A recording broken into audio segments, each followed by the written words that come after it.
Top quality और consistent performance के लिए सिर्फ सिल्वर पंप्स एंड मोटर्स, नाम याद रखना। વાત કરીએ ગાંધીનગરમાં નવા સચિવાલય ખાતે ટ્રાફિક ડ્રાઈવ યોજાઈ।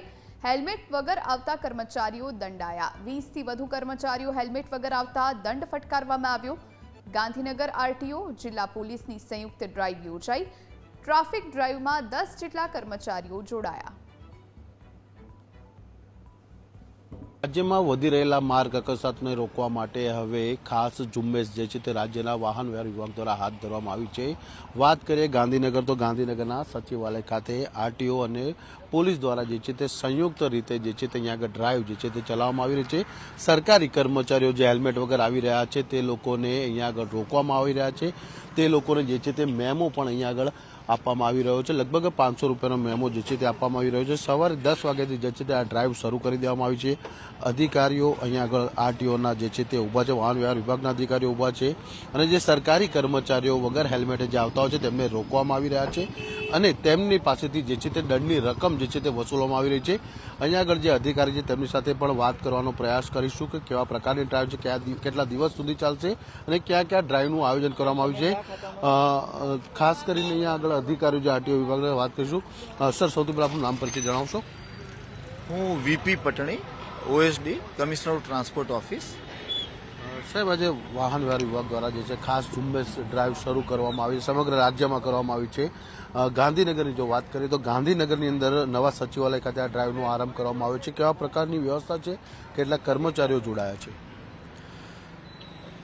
ભારત સરકાર દ્વારા માનનીય વડાપ્રધાન શ્રી નરેન્દ્ર મોદી શ્રીના નેતૃત્વની અંદર અત્યારે ગુજરાત રોડ સેફટી મંથની આખા દેશમાં ઉજવણી ચાલી રહી છે।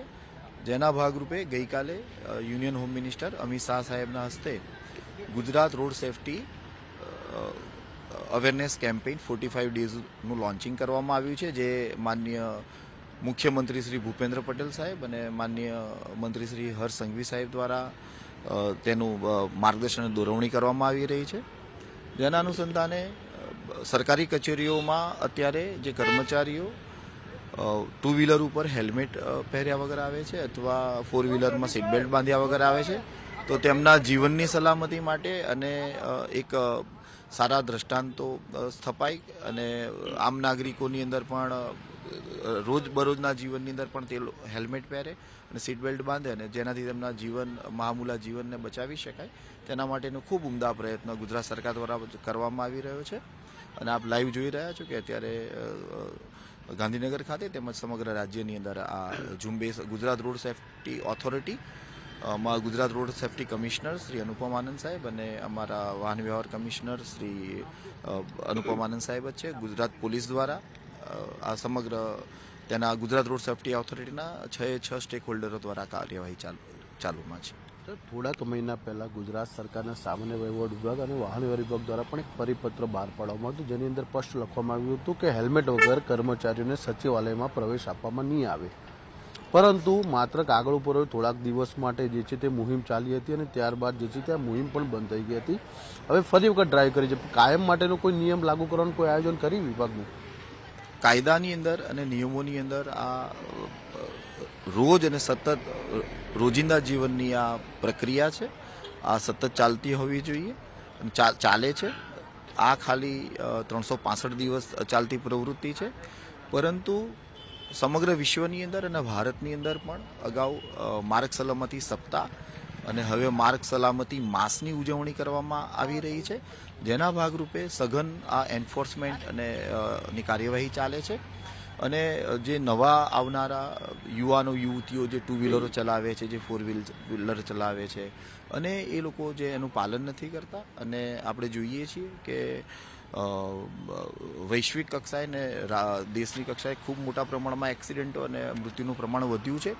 પરંતુ ગુજરાતની અંદર આપણે જોઈએ તો 2023થી 24 દરમિયાન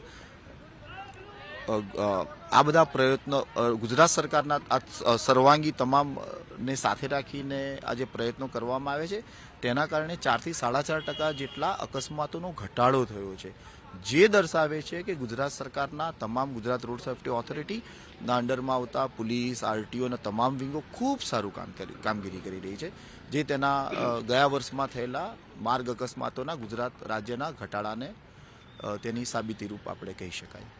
અંતિમ પ્રશ્ન, આ મુહિમ કેટલા દિવસ સુધી ચાલશે અને આજે અહીંયા સચિવાલય છે, આવતીકાલે ક્યાં આગળ આયોજન રહેશે ગાંધીનગર જિલ્લામાં અને આજના દિવસે કેટલા કર્મચારીઓને જે છે તે મેમો આપવામાં આવ્યા છે?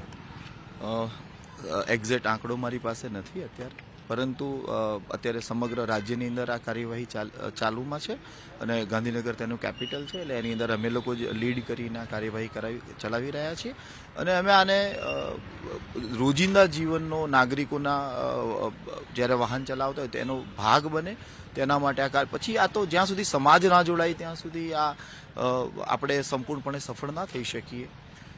ગઈકાલે માનનીય મંત્રીશ્રી અને મુખ્યમંત્રીશ્રીએ જે સ્પેસિફિક કીધું કે એક પણ નાગરિકનું મૃત્યુ થવું ના જોઈએ અને એક પણ અકસ્માત ના થવો જોઈએ, એક આદર્શ પરિકલ્પના છે, પણ એ આદર્શ પરિકલ્પનાને ચરિતાર્થ કરવા માટેના ગુજરાત સરકારના ખૂબ જ પ્રયત્નો છે અને અમે અમારા તમામ પ્રયત્નો તેમાં સફળ થઈએ તેના માટે અમારા તમામ પ્રયત્નો રહેશે. આભાર સાહેબ. વાત કરવા માટે યુઝ કપેલ તો જે રીતે અત્યારે પણ એક બાઇક ચાલક જે આપ દ્રશ્યોમાં જોઈ રહ્યા છો જે વગર હેલ્મેટે જે છે તે અત્યારે અહીંયા આગળ પહોંચ્યા છે, તેમના લાયસન્સ જે છે તે ચકાસણી થાય છે, પરંતુ તેઓ જે છે તે હેલ્મેટ નથી પહેર્યું, જેના કારણે તેઓને રોકવામાં આવે છે. હવે તેમને પર્સ પણ અહીંયા આગળ જે છે તે ડ્રાઈવ કરવામાં આવી રહી છે. વાહન વિભાગ દ્વારા જે છે તેને ધ્યાનમાં રાખીને હવે જે છે તે આ વાહન ચાલકને જે છે તે દંડ આપવામાં આવશે. એટલે કે સચિવાલયમાં કામ કરતા જે કર્મચારીઓ જે છે તે લોકોની જે છે તે અત્યારે અહીંયા આગળ ડ્રાઈવના માધ્યમથી હેલ્મેટ પહેર્યા વગર અથવા તો કારની અંદર સીટ બેલ્ટ ન બાંધ્યો હોય તો તેવા લોકોને જે છે તે દંડ આપવામાં આવ્યો છે. માત્ર ગાંધીનગર નહીં પરંતુ સમગ્ર રાજ્યની અંદર આ પ્રકારની ડ્રાઈવનું આજથી આરંભ થયો છે. કેમેરામેન લાલા ભરવાડ સાથે મલ્હાર વોરા, ન્યૂઝ કેપિટલ, ગાંધી.